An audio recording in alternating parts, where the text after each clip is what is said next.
everybody, it is Romania Black, and if you can tell, I've turned my AC on. Because I can wear a jacket now. Yeah, so we are on episode 6 of A Place Further Than the Universe, and I'm ready to travel to Australia, y'all. And that seems to be what we're going to do. I anticipate we at least have to travel to Australia before we can go to Antarctica. So I'm curious. This will be, after this episode, we'll be at least at the halfway point of the series. So I'm really super curious to see where we go to from here, what our characters are going to do while we're in Sydney. I talked about it last week, but I love when characters go to Australia in anime because it always feels like it's like their study abroad, even though it's, like a distance away. But yeah, I loved it in Free. So I'm really excited for it to be in here. And plus, our main girl, she's never left home. So this is her first trip traveling to another country, possibly flying. Like, she's obviously traveled on train because she did that with Shirase. But I'm really excited to see what these characters end up doing in this episode. And then once we get on the ship, like, where do we go from here? But yeah, last week, Megu-chan, that was an emotional episode, and I loved it. When people in the comments were like, I cried at the episode, I'm like, I don't blame you for crying. I was nearly crying the whole time. So especially during her monologue, I was like, but I held it in. I kept strong. But I don't know, this series, someone commented and said it does so in a way that is not manipulative, that's really realistic. And I'm like, yeah, it's never melodramatic. The angst and tension and emotion is so well done and well handled. And I really like that about this series, especially episode 5 it was a great time. But anyway, so the only comment I have going into this is from episode 4, and that is with the Sledgehammer 205. They said one thing to note that they're on their way to Antarctica is that they used footage of the expedition. The JSDF and the Japan Antarctic expedition required producers to depict it as accurately as possible. So I'm guessing what they said by that, because I think it was a translated comment, was that anything we get while on the voyage is going to be accurate as to the actual expeditions, and that they used actual footage to use as reference, which is really cool. I like that. I like the idea, especially doing something that's realistic, like going to Antarctica, or realistic as in it's happened with these expeditions, I think is pretty cool. So yeah. But yeah, so I'm here in my oversized jean jacket, ready to explore and see what we get in episode 6. So thank you all so much for the comments and the kind words. I'm glad you all are enjoying this series as much as I am. I know that a lot of you like it even more, but I'm not there yet. I like it a lot. I'm going to keep my optimistic mind open as we go into this second half, but we need to start this half before we do that. Before we start, however, I want to give a very quick shout out over to our philanthropy tier over on Patreon to thank you all so much for your support of my channel, as well as for shows like this. So thank you, Alex Cornejo, Anime Annie, Be Happy, Dana, Damage3245, Danger Zone, Devorin, Destiny Marie, Eric Ichu, Fisho, Ghostly Turnip, El Freya, Lyndon, Liam Polzel, as well as Matthew Palfiniere, Murphew, Nicholas, Sunspots, Shimoyama, Translucent Men, Starman AA, El Cuno, Bisa, as well as Adam Perez and Alexandra Q. Thank you all so much for your support. I greatly appreciate it. All of my love.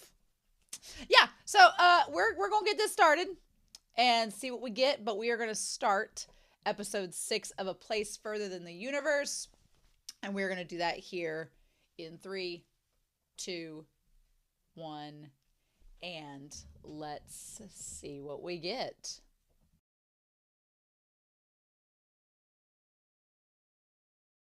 You almost got me, show.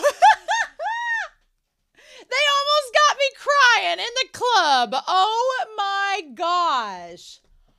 What an episode, man. Episode 5, I feel like that episode 4 was called 4 Caterpillars, and I feel like episode 4 was like, oh, we've set all this up. You've met Kamari, you've met Shirase and Yuzu and Hinata, and everything's great. And these 4, they're getting to know each other. And then starting episode 5, we're just going to throw you through the ringer emotionally. And I am amazed. I'm kind of surprised how much a simple, like, quick trip to Australia could get you in the feels. But man, something I really like about this show that it started to come out as they're doing all these things, because Kamari has never branched out. Kamari's always been, it's always been something she's wanted to do, but she's never got the chance to branch out and go do things. And ever since she started having all these little first moments, the series has let her start to experience all these things, and the show lets lets them talk through those experiences and kind of bring to light a lot of things that I feel like we as the audience think about, especially if you've done those things as well. And it's kind of wild. Like, for example, I am getting ready to fly out literally in a few days, and just that experience where they first get their passport and everything. And Shirase says, just because we're going on a trip doesn't mean we've done something wrong. Yeah, every time you go through the airport, it's like there's that unsettling feeling of, because I guess the way I look at it is that going to the airport and flying is such a high stakes, in the sense of there's a lot of things outside of your control. Like, I took a trip last week with my brother and we drove to an anime convention, and we drove. So it was my vehicle. I got to pick the way that we went. I got to pick the route. If we got rerouted, there was a sense of control where I knew where we were going. We could stop whenever we wanted to. We weren't on a time schedule. We weren't held to certain like deadlines. We could take all day and drive. The downside is we took all day and drove, but it was within our control and it felt a lot more like relaxed. Whereas I'm getting ready to fly out with some friends for a trip in a few days. And with flying, there is so much that you don't get that control of. You're in someone else's vehicle, in this case, an airplane. You're on someone else's agenda. They have flight schedules. You have to meet deadlines. There's factors you can't control, like how many people are in the airport. You have to be packed. You have to get your stuff from one part to the other. You have to have all your ID. Like, there's so much you have to prep for. And I coach a team, and one of the coaches that works with me, he's like, I'm not scared of flying, but I get horrific pre-flight anxiety because there's just all these little things that have to add up before you even get on the plane.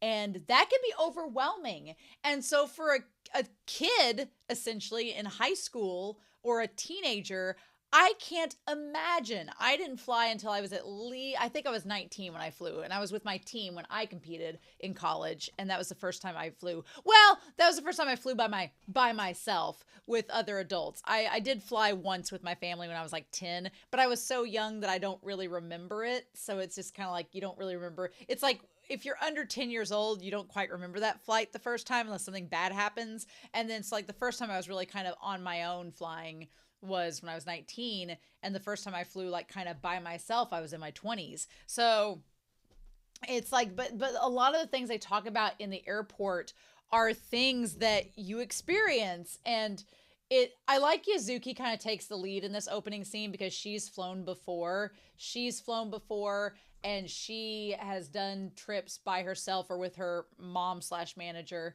And so she kind of knows the system. She knows the in and outs of what we got to do. It makes more sense now why Hinata looked at the team that was traveling together. And then we got the flashback later on where she was talking about team dynamics and how she's kind of a loner in that she doesn't want people to feel like they have to feel a certain way for her or be considerate of her. Like that whole Shirase and Hinata. You could have paid me and I would have said we would not have got a Hinata and Shirase scene together like that, but I would have lost money. So they see the plane, the Shanghai airline. Let me tell you, what are they feeding over there? Because I've only flown like Southwest or Frontier. You're not getting that. Which I imagine international flights are a lot different than American flights. But yeah, crazy. I love the idea of Kamari saying she wanted to be a plane because, yeah, that tie to her idea of freedom and being free to do whatever you want. Like that all makes sense. I kind of think it fits perfect for her character. But this is called the Durian Show. Welcome to the Durian Show. And no durians. So durians is the fruit. Okay. I was like, what is this? Extra large helping, hashtag sexy pinup, hashtag 24 hours. And then it's all of them together. Okay. So a durian, I don't think I've ever had a durian fruit, obviously, because, oh, there's something on here. It's a spiky tropical fruit known for its strong, distinctive aroma and unique taste, called the king of fruits in Southeast Asia, considered a delicacy in many countries. While some find its smell overpowering, others find it appealing. It's known for creamy custard flesh and sweet, complex flavor. What does it taste like? What does it say here? Oh, the aroma, it's strong and pungent, described as a mix of garlic, onions, and rotten eggs. Oh, nope, you lost me at rotten eggs. Nope, onions I can deal. I actually like the smell of garlic. Like, I love garlic a lot, so garlic doesn't bother me, and onions don't bother me as well. However, one of my friends growing up, his family raised chickens, and I helped them one summer at their chicken farm, and there were just like rotten eggs everywhere that just didn't met that they had to throw out.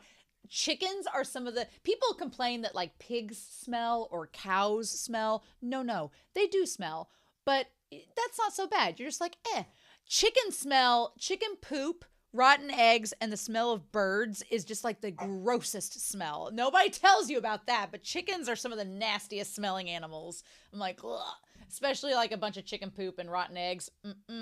That's so interesting. I've never had a durian before. It looks neat. It looks like it would be tasty. Cute. 32 grams of fat in a fruit. That is indulgent. It says 880 calories in a fruit. A banana's like 100 something. Holy cow. Wow. That's a lot of carbs and a lot of fruit. But it is a giant fruit. So I guess if you had like a little piece of it. Wow. That's a very indulgent fruit. Holy cow. That fruit's like a meal. Crazy. Anyway, so now I've learned something today. I've learned about the durian. Cool. All right. So Shirase is still typing Dear Mom, and she still types Dear Mom, but she can't think of what to say. And being on the plane, I like that Yuzuki's like, did you guys not listen to the pre-flight thing where they're talking about the lights being on and everything else? Maybe they were saying in English and they couldn't understand because it was in English. Who knows? But they flew out of Japan. So, but yeah, this being Shirase's first time on a plane is interesting, and it's Hinata's as well. But then they have like the games, movie, travel. I've only flown once where there was a TV that you could watch a video on, and it was for a longer flight, so I'm glad that I had it. But this food, I'm used to like, oh, do you want a bag of peanuts? And maybe I'm flying like economy. There's no first class when I fly. No, I've never been on a bougie flight. But yeah, they have like a roll and a salad and like noodles and rice and chicken. I'm used to like, here's a bag of peanuts and a coffee. Hope you're happy for your flight. Oh my gosh. Yeah, that's crazy. But it looks like a great flight. And she's playing a game on there. Like, what is this flight? Okay, I wanted to talk about Shirase because it looks like Shirase is watching March of the Penguins, because there's like it's the classic scene of the penguin with the egg underneath it. It's trying to keep it warm while the blizzard's going on. Okay, the reason why I cracked up so much in the discussion about this one scene is when March of the Penguins came out, I was in college, and I remember one of my friends, he was like, hey, let's hang out. We'll watch some movies and stuff. And I was like, sure. So a bunch of us all got together, and we went to his apartment, and he, it's years ago and it's legal in the state now, so it doesn't matter. But he'd gotten high and watched March of the Penguins. He'd smoked some pot and was watching March of the Penguins. And so he was stoned watching this movie, and we all came in, which I don't smoke pot. I've not smoked pot, but I was just like, we're like, what are you doing? And he had tears in his eyes as he looked up to us. And he said verbatim, and pardon my language, but this was verbatim. He was like, penguins got it fucking hard, man. And it was this scene. So it was like, penguins got it fucking hard. I'll never forget that. That was like 15 years ago. I will never forget that. I was like, oh my God. So whenever she was crying at this scene, I was like, no, even people that are completely sober will find this scene really sad. That was great. So Hina's reading this book that she's gotten while Yuzuki's just taking a nap, and Shirase's crying, and then Kamari plays hard, uses all her energy, and then sleeps most of the flight. I wish I could sleep most of the flight. We've got it's not a long flight. It's like 4 hours, but if I could sleep through it, it'd be great. But I don't know if that's going to happen. But yeah, she ends up sleeping through them getting dessert, which their dessert looks amazing. Again, what is this flight? I guess because it's a longer flight, like it's probably 10 or so hours. I bet that that's why they got the nice food, but still. And then the whole thing about data roaming and all that. So they end up landing and they're like, which way do we go? Something that's kind of interesting is they talk about all of the English at the terminal, which it is Australia, so that makes sense. But it's kind of cool to see these characters in this anime kind of tackle the language barrier from the other side, because Yuzuki's like, we're going to take the subway, so we're going to follow these MRT signs. Like, yeah, it's kind of crazy how we see it from their perspective of going to another country and having to figure it out, which I've talked about this, and some people in the Patreon and Discord have replied saying that when you go to Japan, there are signs in English, especially if you're in like metropolitan areas like Tokyo and whatnot. But if I were in the middle of Italy or somewhere where there was not any signs in English, I would definitely have like a little sense of fear of, oh, what if I take the wrong route and don't go to the right place, you know? And they're in high school navigating this, so it's crazy. And then, yes, there's so many things to consider when you travel. I love this show tackles it. Like, I have not renewed my passport in like 10 years. I went on a cruise when I graduated high school for like 3 days, and I had to have a passport to do that because we went to the Bahamas and stuff. But I've not updated my passport since then, and I really should. But it's harder in the States, I feel like, to renew your passport because they only, like, certain post offices take pictures on certain days, and you got to like time it out, and I just haven't done it. But I do need to renew my passport. But there's not only that, but then the idea of if you go to another country, having to change your currency, having to do phone plans, having to figure out data. Like, you would think in 2025 with technology, you wouldn't have to worry about like all this data with phone companies and stuff and it being international. You would think that there'd be like a global way to do it, but there's not. And it's just complicated. And so I don't blame them for getting to change the money, especially leaving the country. So they're there for 2 days, and they're by the equator, which I had forgotten that about with Australia. And the buildings, yeah, the building with the pool on top is insane. Insane. So wild. But yeah, I love that Yuzuki's like, it took us forever to get to the hotel. Meanwhile, you look back and there's Hinata with the merlion hat on and the selfie stick, and then you have like the giant glasses that Kamari got. I don't blame her because I would be like Yuzuki. I would be like Yuzuki being like, okay, let's get to our hotel, let's unpack, and then we'll figure out what to do. My best friend would be like Hinata or Kamari being like, but here, and along the way here. And so I can understand her frustration a little bit. But yeah, this entire episode was like a full-blown promotional ad for Australia, which I'm sorry. I probably will not be going to Australia. There are too many scary animals in Australia. No. The other day, my brother's like, did you hear about the spider they discovered that's like the size of a bird? And I went, nope. And I won't be hearing about it anytime soon. Now, I do want to go to New Zealand. I would love to go to New Zealand. I think that's New Zealand's like the safe Australia.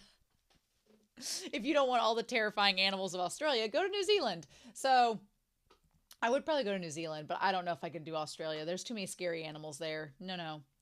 So yeah, I also love that they have rock, paper, scissors to determine. They got 2 hotel rooms to determine. I thought at first they only had 1 hotel room and it was like there was just 1 bed trope, but then they got like a pull away or something. I don't know if that wasn't an option because I would have gotten a pull away bed and had the 4 of them stay in 1 room and just got a pull away and shared it. Those would have been my early college day strategies. But instead, what they do is that they did rock, paper, scissors to see who would sleep with Kamari, because apparently she is like how I used to be and is a tossy-turny sleeper. Yeah, when I was a kid, I like threw limbs everywhere. I kicked my grandmother out of her bed once when I stayed with her. I was not a sound sleeper at all. Now I'm like a rock. It's like done. But as a kid, I tossed and turned everywhere. So yeah.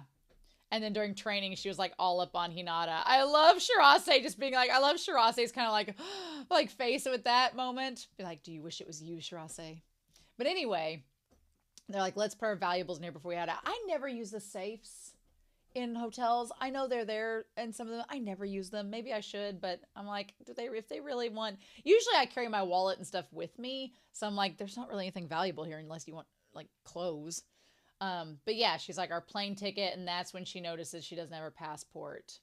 I think what's interesting and what I wanted to say during the reaction was if she just if Hinata had spoken up right then and there, one, would Shirase have remembered that she had the passport because it was that early on when it was fresh in everybody's minds?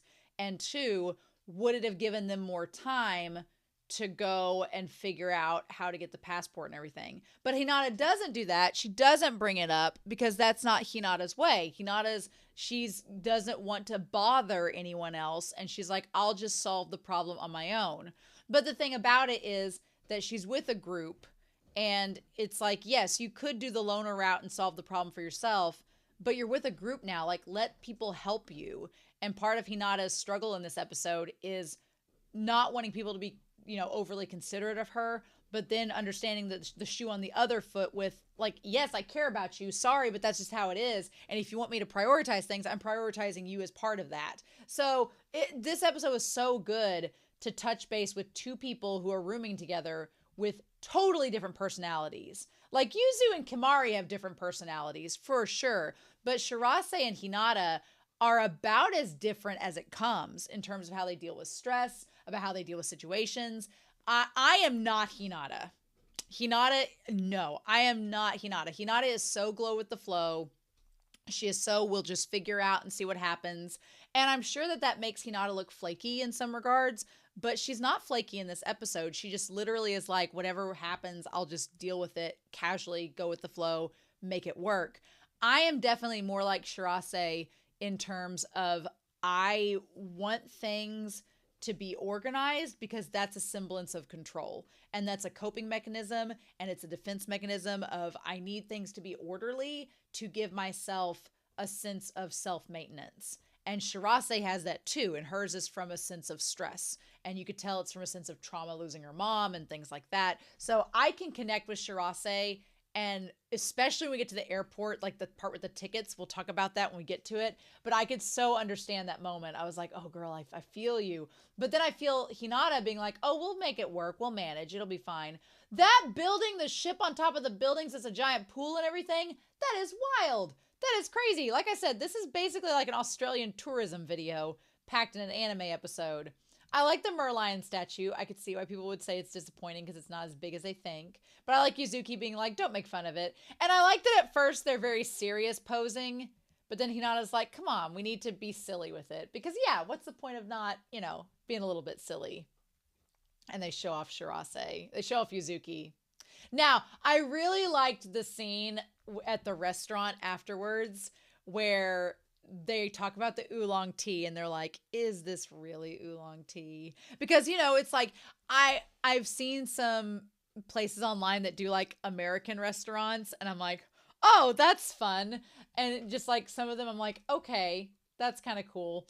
But I would imagine if you were someone that was from Japan and then you went to a restaurant that said they had Japanese and it wasn't what you expected, and they're like, but what about miso ramen? They're like, they don't have the miso.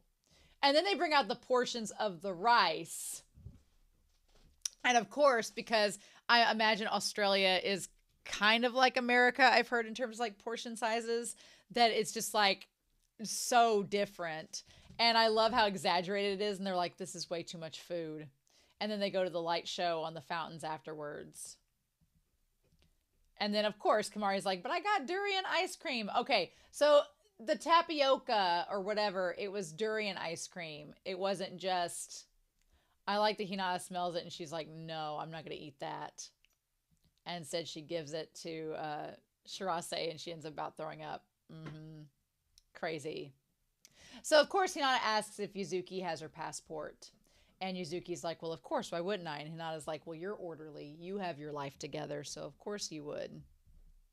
But yeah, Hinata wants to delay the inevitable of revealing that she can't find her passport because she doesn't want to inconvenience everybody for a mess up that she believes is her fault, which thank God she gave it to Shirase. The whole time she was questioning where their passport was. I'm like, did you give it to somebody else? Because that's usually what ends up happening, right? You end up giving it to somebody else or putting it somewhere that you're like, I'll remember where it is. And then 2 hours later, you forget about it completely. So I was hoping that it was going to be something that wouldn't delay their flight like someone else had it. And that's luckily what ends up happening. But man, this view, the crossroads of the sea, this view is amazing. I love it. But yeah, in 2 days, we're leaving here. And I liked Kamari's speech about how, you know, we're going to go to Antarctica and come back to Japan. But even while we're gone, it's these people's lives are going to keep on living. Like they're going to keep on doing their business regardless of what we're doing. And I kind of love that because you could look at it in a sense of, yeah, it does make everything seem kind of inconsequential because the world moves on regardless of what you do. But at the same time, it's also kind of freeing because you could be like, oh, well, why shouldn't we do this? The world's going to keep moving. People are still going to go to their jobs. People are going to go on vacations. People are going to do whatever they want. Like, why shouldn't we take the time to do this? Because the world will still be here when we come back. So I kind of like that. I like her spiel about, you know, that everybody's going to keep on doing their thing. We should do ours and it'll still be there when we get back. I love that. She's like, the places and locations we've never seen before. It just keeps going without stopping. And I love that Shirase is like, it does seem like common sense, or Yuzuki says it, but I know what you're getting at. It's like, yeah, it seems like it should be common knowledge that happens, but I feel like we take it for granted and forget about it. Like we get so caught up in what we're doing that we forget sometimes about just how big the world is, but at the same time. And then Yuzuki notices that Hinata is still trying to figure out where her passport is. But yeah, she takes everything out of all her bags, potato chips and everything, and then they can't find the passport. So like, well, you could just stay here in Japan. I like Kamari's view of Hinata working at the convenience store, and she's like just got a tan and looks exactly the same. She's like, I used to live in Japan years ago. So their flight's in 2 days, and so it's Saturday. Their flight is on a Monday. And they think that they won't be able to go into the embassy to get a made-up passport until the Monday of their flight. So clearly they were going Sunday to get the flights changed, so that would give them time to go back and see the passport. Like, I'm glad they think that through and do all of that. But she said the shortest time is half a day. I don't know. I would have been terrified of that because it's like best laid plans, even though it says it's only going to take so long to do it. It's like you don't know, and then there's the idea of what if you get there and there's a delay. I'm like, that could have thrown everything off. I'm like, And then I love Kamari's speech about how she's like, well, we work 24 hours a day, 365. Why do they get to take holidays? Which is funny. But yeah, she's like, we'll just have to wait for a plane 2 or 3 days later, and we'll arrive later, but we'll make it before the boat leaves. And I like that Kamari is pretty go with the flow. Yuzuki's like, okay, logistically this works out. It's not ideal, but we can make it work. They kind of all run the gambit, which makes them such a fun unit to see together because you have Hinata, who is the most go with the flow, will figure it out. Then Kamari's on board. Kamari is like support. She's like, whatever we decide to do, let's do it. And Yuzuki is kind of like, okay, well, if it logistically works, then yes, we can go through with that. But Shirase is the one on the other side of the spectrum who's like, what about when we change our arrival date? Will that affect whether we can go or not? Like, Shirase's on the other end of it. And I like during this entire conversation, we don't see her or Hinata's face. We don't get to see either of their faces because they're the ones having this like reaction to what each other is saying and to what's happening with each other. And she's like, and you get where Shirase is coming from because yeah, she's been turned down so many times. They're literally only getting to go on this trip because they're friends with Yuzuki. There's all these conditional reasons why they're allowed to go that if anything were to change could be upended in a heartbeat. And so Shirase's like, I've worked so hard to get to this point. If this one little thing throws off this entire trip I've been working for years, what do we do about that? And she doesn't blame Hinata ever. She doesn't say it's Hinata's fault or that anybody's, responsible. And, Kamari and Yuzuki are like, oh, we have extenuating circumstances, right? And Yuzuki's like, well, let's email Kane, who's the president, about it. And then that's when Hinata's like, I can see that this has made Shirase upset. I don't want to be the cause of that. I'll just figure it out on my own. We're all good to go. And so then, of course, Yuzuki and Kamari stay together. And I love Yuzuki moving her around. It doesn't work. Yuzuki's so pretty. She's so cute. I wish I could pull off the no bangs. And meanwhile, again, we have Hinata not facing Shirase when they talk in their room. You three should head for Australia in 2 days. I can work this out on my own. Maybe it meant Antarctica. If I make it in time, I'll come after you. And if not, then I'll go back to Japan. And I can tell Kamara and the others myself.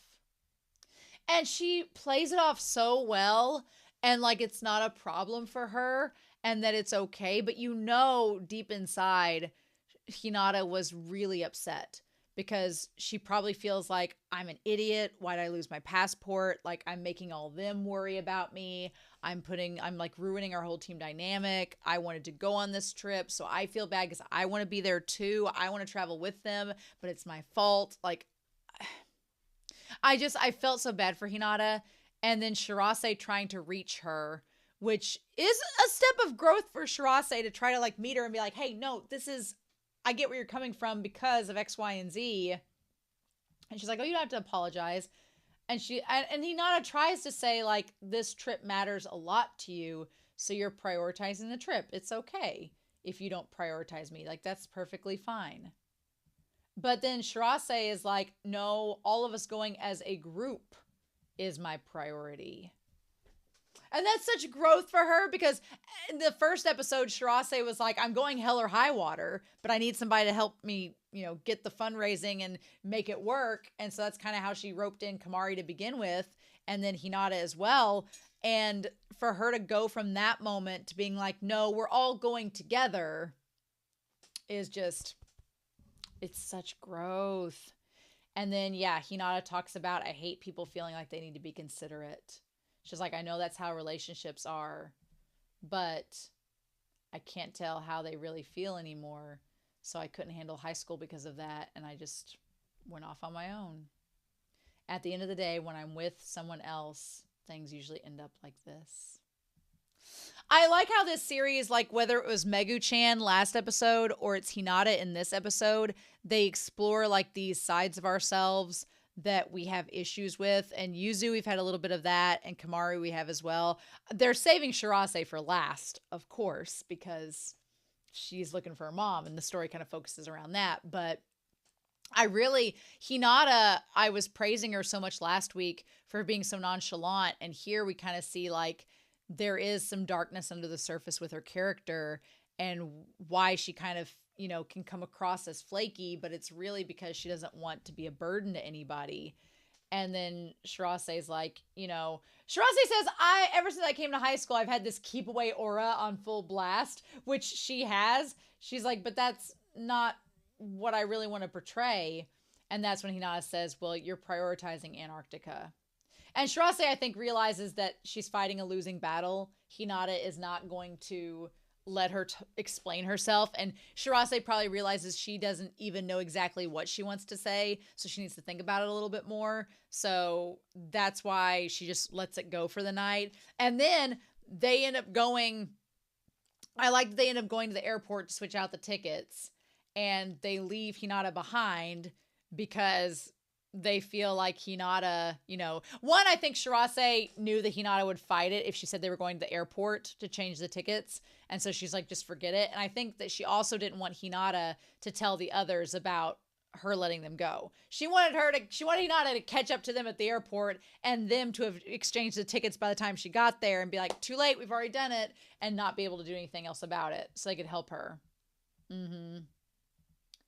But yeah. And she's like, why did you guys do that me? And Kamari's like, well, Shirase said you were feeling ill.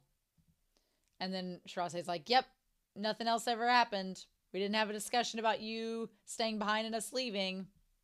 So Yuzuki says they can't exchange the tickets, which makes sense. Whenever she said, we bought the cheapest tickets, we can't exchange them, I'm like, yeah, I usually buy the cheapest tickets. And they do make a point of saying that, like, you can't exchange the flights just for your own convenience unless it's delayed or something.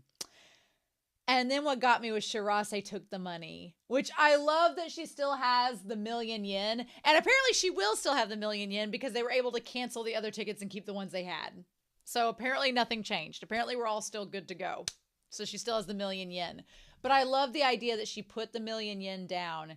And the fact that she's trying to speak and say it in English, and the person that's the attendant can't understand her, so she's trying to use English to communicate, just added to, like, the tension of it. She's like, change, late 2 days, air. And then she puts the money there. And she's like, 4 persons, please change. And she's like, why are you being stubborn? And Hinata's like, that's how I've always lived my life. She's like, I'm stubborn. People make fun of me and I've had awful experiences, but I keep on being stubborn because I'm right. Ah, Shirase, my girl. I love it. She's like, I hate being the one that's right, but I know what I'm about. And I don't care if people hate me for it. I'm going to keep being myself. And she's like, you are not going to stay here. She's like, if you don't want to be considerate, then I'll be outright. I don't want to be the kind of idiot who doesn't worry about something just because you say don't worry about it. I don't want to have a shallow relationship where I can go just because you say go without me. And I don't want to be a coward who gives up without trying, even though we said we'd all go together. The 4 of us are going, and that's my priority. Oh. That got me. I was like, oh, girl. Just her being like, look, I said we're going to go together. Let me have this. If you don't want to think I'm considerate, that's fine. Mm-hmm. And meanwhile, this person at the register's like, may I help you? We're having this argument in Japanese. She's like, may I help you, please? Is that okay? And then meanwhile, Kamari and Yuzuki, which I love, they have the red and blue alternating colors. They're like, what happened? So she ended up buying business class with the extra money because they couldn't exchange flights of the same kind. So she got new ones. And that's when, as she's putting them up, which connects to her character so well, she was keeping track of everybody's things. And that's when she puts it in the bag and sees the passport. Now, how she didn't see the passport the other times when she was getting the money out, I don't know. That's not important. And I love Yuzuki. I love that Yuzuki's like, what are you doing? Are you hiding something? And then she ends up telling her. So they make them both eat durian because now it's still Sunday. They're not flying out to the next morning. So now they're like, okay, as punishment for you two causing all of the drama this episode, you have to eat this smelly fruit. And you have no choice. They're like, we were able to cancel the tickets. Mm-hmm. Why don't we play rock, paper, scissors? And they're like, nope, you get to eat this. I love they have to hold their nose. Which, if they're holding their nose, can they even taste it? I don't know. Meanwhile, in Fremantle, we have the one president. I'm assuming there's a woman that's standing next to her. I'm curious if she's one we've met before or who she is. I don't know. God, I loved this episode. Shirase and Hinata having this conversation and these two very different personalities coming together to talk things out. It was so good. I loved that so much. This series, it is packing the emotion in the smallest moments, in the simplest of scenes, but it is like cramming that emotion in there and making you feel it. And I love it so much. So I'm really excited to hear your thoughts down below. This episode was wild, and I guess we're going to be maybe getting on that ship next week, which is super exciting. So with that being said, I hope y'all have a wonderful week yourselves. Please stay safe. Take care. I can't wait to hear what y'all think down below, but I will be back very soon with episode 7. We're at the halfway point, y'all. of a place further than the universe. Bye.